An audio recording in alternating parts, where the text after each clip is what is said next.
Hello guys, तो कैसे हैं आप सब लोग। तो अभी मैं आपके सामने आ चुका हूँ एक इम्पॉर्टेंट टॉपिक लेके गाइस। इसके ऊपर काफ़ी जो है मुझे लड़कों ने मैसेज किए कि हमें ये बताया जाए कि मैथ को किस तरह पढ़ा जाए, क्योंकि आपके 3 बड़े एग्ज़ाम हैं, जेकेपीएसआई, फाइनेंस अकाउंट असिस्टेंट और वीएलडब्ल्यू। तो इन 3 एग्ज़ाम में जो मैथ की सेक्शन है, बहुत सारे लड़के हैं हमारे जम्मू कश्मीर में जिनकी मैथ बैकग्राउंड नहीं होती है। तो मैथमेटिक्स जो हैं उन्होंने सिर्फ 10th तक पढ़ा होता है और 10th के बाद वो मैथमेटिक्स नहीं पढ़ते हैं। तो उसके बाद जब कम्पिटिटिव एग्ज़ाम में जब वो उतरते हैं तो वहाँ पे 10 या 15 नंबर का आपको मैथमेटिक्स देखने को मिलता है और वहाँ पे वो फंस जाते हैं। तो यही आज उन्हीं के लिए ये वीडियो है। वीडियो एंड तक ज़रूर देखिएगा। अगर आपका मैथ कमज़ोर है तो ज़रूर आपको बेनिफिट होने वाला है। एक गाइडलाइन आपको मिल जाएगी कि अगर आपका मैथ नहीं है तो आपको किस तरह से मैथ को टैकल करना है। उसके साथ साथ अगर आप चैनल पर पहली बार आ रहे हैं तो चैनल को लाइक, शेयर और सब्सक्राइब करना ना भूलें। और अगर आप वीएलडब्ल्यू की तैयारी कर रहे हैं, जेकेपीएसआई की तैयारी कर रहे हैं, तो आप हमारी ऐप को डाउनलोड कर सकते हैं, जेकेएसएसबी स्पेशल। और वहाँ पे आपको मॉक टेस्ट सीरीज़ जो है वो आपको फ्री ऑफ कास्ट जो है मिल जाएगी। जेकेपीएसआई का फ्री ऑफ कास्ट है, वीएलडब्ल्यू का फ्री ऑफ कास्ट है। तो वो आप जाके उन टेस्ट्स का बेनिफिट जाके उठा सकते हैं। तो उनका बेनिफिट ज़रूर उठाएं। जेकेपीएसआई का फ्री ऑफ कास्ट टेस्ट वहाँ पे पड़ा हुआ है, तो ऐप को डाउनलोड करें और वहाँ पे जाके उस टेस्ट को जो है अटैम्प्ट करें। तो आई होप आपको ये समझ आ रही होगी। तो आज का जो हमारा टॉपिक है वो है कि मैथ को किस तरह से टैकल करना है। जेकेपीएसआई, फा और वीएलडब्ल्यू तीनों में मैथ है। यहाँ 10 नंबर का है, यहाँ शायद 15 नंबर का है। और यहाँ पे अगर बात करें तो मैथमेटिक्स में भी आपको जेकेपीएसआई में आपको 10 क्वेश्चन मैथ के ज़रूर देखने को मिलेंगे। तो ये मैथ की सेक्शन को किस तरह से हम जो है इसको किस तरह, अगर हमें मैथ हमने सिर्फ 10th तक पढ़ा है उनके लिए है। जो ग्रेजुएट है मैथ में, जो 12th है मैथ में, वो तो कर लेंगे ईजिली। लेकिन ये बात है जिनका सिर्फ 10th तक मैथ है, वो किस तरह से मैथ को टैकल करते हुए आगे चलें। तो कुछ गलतियां जो जिनका मैथ नहीं होता है बैकग्राउंड, वो कौन कौन सी गलतियां करते हैं। सबसे पहले ओवर कॉन्फिडेंस लेके चलते हैं कि हम मैथ को कर लेंगे। दूसरी बात उनके अंदर जो मैंने देखी है, जिनका मैथ नहीं होता है 10th तक, उनको लगता है कि हम मैथ को ईजिली कर लेंगे। पहली बात ओवर कॉन्फिडेंस रखते हैं और दूसरा उनको लगता है कि ईजिली कर लेंगे। थर्ड, लो प्रैक्टिस। तीसरी बात कि मैथ में सबसे ज़्यादा प्रैक्टिस चाहिए होती है, सबसे ज़्यादा मेहनत आपको मैथमेटिक्स सेक्शन में करनी पड़ती है। और जो स्टूडेंट होते हैं जो जिनका मैथ बैकग्राउंड नहीं होता, वो इसमें कम प्रैक्टिस करते हैं और जिसकी वजह से उनके मार्क्स कम आते हैं। और फोर्थ बात, सबसे इम्पॉर्टेंट बात कि मटीरियल, कि कौन से क्वेश्चन उनको पढ़ने हैं और कौन से क्वेश्चन नहीं पढ़ने हैं, इस चीज़ का उनको कोई गाइडलाइन नहीं होती है। और ना ही वो किसी के पास जाते हैं जो मैथ का एक्सपर्ट हो उसके पास कि हमें जेकेएसएसबी के पेपर को एनालाइज करके बताओ कि हमें किस टाइप के क्वेश्चन जो है एक चैप्टर में। मैं आपको बताऊं कि जैसे आपका सपोज़ कोई चैप्टर है, जैसे एवरेज चैप्टर है, मान लो आपकी एवरेज में से आपको प्रैक्टिस करना है और एवरेज में आपको सिर्फ 20 से 30 क्वेश्चन प्रैक्टिस करने हैं। इतने क्वेश्चन आपको प्रैक्टिस करोगे तो जेकेएसएसबी का कोई भी एग्ज़ाम आप जो है क्वेश्चन नहीं छोड़ोगे उस टॉपिक में से। लेकिन वो 20 से 30 क्वेश्चन कौन से प्रैक्टिस करने हैं, वो जो है जिनका मैथ 10th तक ही होता है, उनको इस चीज़ के बारे में पता नहीं होता। तो एक बात उनको मैं कहूँगा कि जिनका मैथ है, जिनका मैथमेटिक्स जो है, जो ग्रेजुएट्स हैं मैथ में, उनके पास जाके आप जो है एक उनको पहले जाके कंसल्ट करें, उनको पूछें कि हमें कौन सा मटेरियल पढ़ना चाहिए और उसके साथ साथ फिर उनके ऊपर जो है हमें बताएं कि कौन से क्वेश्चन जो है इंपॉर्टेंट हैं, जो कि हमें वही बार बार क्वेश्चन प्रैक्टिस करने हैं।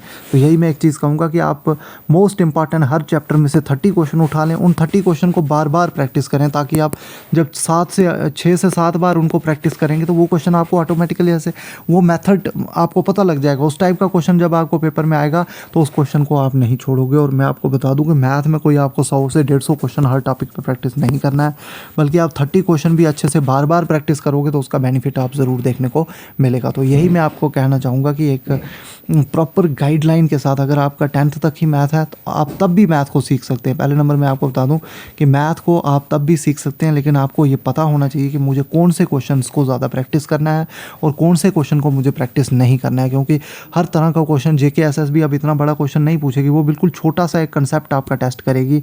और जेकेएसएसबी की अगर मैथ की बात करें तो बिल्कुल ईजी लेवल का मैथ आता है, कोई ज़्यादा डिफ़िकल्ट मैथ नहीं आता है। जैसे एसएससी सीजीएल में आपको मैथ बहुत डिफ़िकल्ट लेवल का आ जाता है, तो वैसा कुछ नहीं है, बिल्कुल ईजी मैथमेटिक्स आता है, बिल्कुल ईजी सा क्वेश्चन पूछते हैं। लेकिन जिनका 10th तक मैथ होता है वो उनके अंदर डर ही ऐसा फोबिया बैठ गया मैथ का कि वो उस क्वेश्चन को भी वहाँ पे हल नहीं कर पाते हैं। तो यही मैं उनको कहूँगा कि आप एक गाइडलाइन लें, जिसका ग्रेजुएशन में मैथ है, उसके पास जाके आप पूछें कि हमें पेपर को एनालाइज करके बताया जाए कि कौन से मोस्ट इंपॉर्टेंट 20 या 25 क्वेश्चन इस चैप्टर के हैं। जैसे आपका परसेंटेज है तो परसेंटेज में भी आपके 20 से 25 क्वेश्चन इंपॉर्टेंट है। वो क्वेश्चन अगर आपने प्रैक्टिस कर लिए तो जेके एसएसबी का क्वेश्चन आप निकाल के ले जाओगे।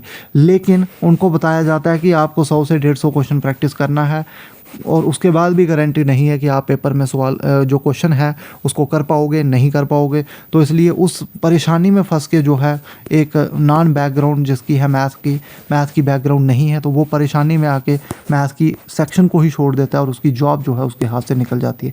क्योंकि अगर 15 नंबर का मैथ है तो आपको एटलीस्ट 10 से 12 नंबर तो मैथ में लेने पड़ेंगे अगर आपको जॉब लेनी है। क्योंकि ईजी मैथ आता है, जिनकी मैथ बैकग्राउंड है वो यहाँ पे निकाल के ले जाते हैं। तो यही कमी रहती है क्योंकि उनको डर ज़्यादा होता है, इतना डिफिकल्ट मैथ आता नहीं है। एक ना आर्ट्स वाला भी जेके एसएसबी के मैथ को सॉल्व कर सकता है इजीली, लेकिन अगर उसको प्रॉपरली जो है गाइड किया जाए। तो आई होप आपको ये समझ आई होगी। बाकी आपको मैं एक ही चीज़ कहूँगा कि एनसीईआरटी उठाएं। एनसीईआरटी उठाने के बाद कुछ इंपॉर्टेंट क्वेश्चंस होते हैं, उन क्वेश्चन को किसी एक्सपर्ट के पास जाके टिक लगवाएं और टिक लगवाने के बाद उन क्वेश्चंस को जो है बार बार प्रैक्टिस करें। और सिर्फ एनसीईआरटी से ही काम नहीं चलेगा, और भी आपको बुक्स उठानी पड़ेंगी। जैसे जेके पीएसआई के लिए अर्थमेटिक है, जैसे परसेंटेज वगैरह, तो वो कुछ बैंकिंग की बुक्स होती हैं, वो आपने उठानी है। वहाँ पर जो है कॉम्पिटिटिव लेवल के एग्ज़ाम मिलेंगे आपको। अब परसेंटेज आप 8th लेवल का सॉल्व करोगे, वहाँ से भी क्वेश्चन निकलने के चांस होते हैं, लेकिन कम। कभी कभी क्वेश्चन जो है थोड़ा हाई लेवल का आ जाता है। तो इसलिए आपको जो है एनसीईआरटी से ही सिर्फ काम चलने वाला नहीं है, थोड़ा सा हाई लेवल के 20-25 क्वेश्चन आपको सॉल्व करने पड़ेंगे। अब प्रोबेबिलिटी आप 10th लेवल की उठा दो तो 10th लेवल की प्रोबेबिलिटी एग्जाम में नहीं आती है, आपको 11th-12th की प्रोबेबिलिटी थोड़ी सी सॉल्व करनी पड़ती है, वहाँ से जो है क्वेश्चन जो हैं निकलते हैं। तो टाइप कौन सी क्वेश्चन की पढ़नी है, कौन सी नहीं पढ़नी है, ये आपको एक मैथमेटिक्स का एक्सपर्ट ही बता सकता है। तो यही मैं कहना चाहूँगा कि आप मैथमेटिक्स वाले के पास जाएँ, वहाँ पे आप पूछें उनको कि कौन से क्वेश्चन हमें प्रैक्टिस करने हैं और कहाँ से प्रैक्टिस करने हैं। तो वहाँ से ही आपका जो है मैथमेटिक्स का डर, मैथमेटिक्स की जो प्रॉब्लम है वो सॉल्व हो सकती है। बाकी VLW की जैसे थोड़ी सी ज्योमेट्री है तो वो आपको जो है एनसीईआरटी से मिल जाएगी।